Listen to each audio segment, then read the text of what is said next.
లోక కళ్యాణం జరిగి ప్రజలంతా సుఖ సంతోషాలతో సుభిక్షంగా ఉండాలని కాంక్షిస్తూ పిఠాపురంలో శ్రీ అన్నపూర్ణ సమేత శ్రీకాశీ విశ్వేశ్వర స్వామివారి కోటి లింగార్చన, కోటి బిల్వార్చన, శ్రీ రుద్రయాగ, శతచండీ యాగ సహిత కోటి కుంకుమార్చన కార్యక్రమాలు ఘనంగా ప్రారంభమయ్యాయి.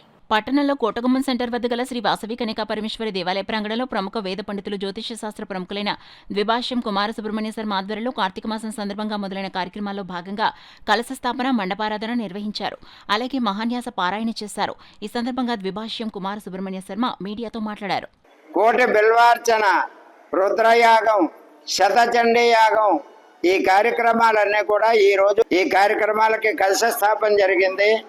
ఇప్పుడు మంటపారాధన చూడండి, మనం పెళ్ళికి ఏదైనా సందర్భంలో మనం పిలిచినట్లయితే బంధువులందరినీ పిలుచుకుంటూ, అలాగే యోగిని మంటపం, వాస్తు మండపం, క్షేత్రపాలక మండపం, నవగ్రహ మండపం, సర్వతోభద్ర మండలం, ఇలాగ మొత్తం 5 మంటపాలు ఆవాహన చేశాయి. ఆ దేవతలను ఆవాహన చేయడం జరుగుతుంది.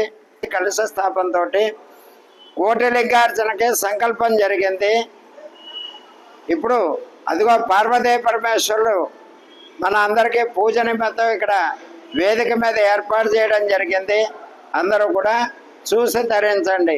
రేపటి నుంచి ఉదయం 8 గంటల నుండి రాత్రి 8 గంటల వరకు కూడా పూజా కార్యక్రమాలు మనం ప్రకటించిన ప్రకారం అన్నీ కూడా జరుగుతాయి. అందరూ కూడా గమనించి ఆ శివపార్వతుల కృపకు పాత్రలు కావాల్సిందిగా కోరుతున్నాం.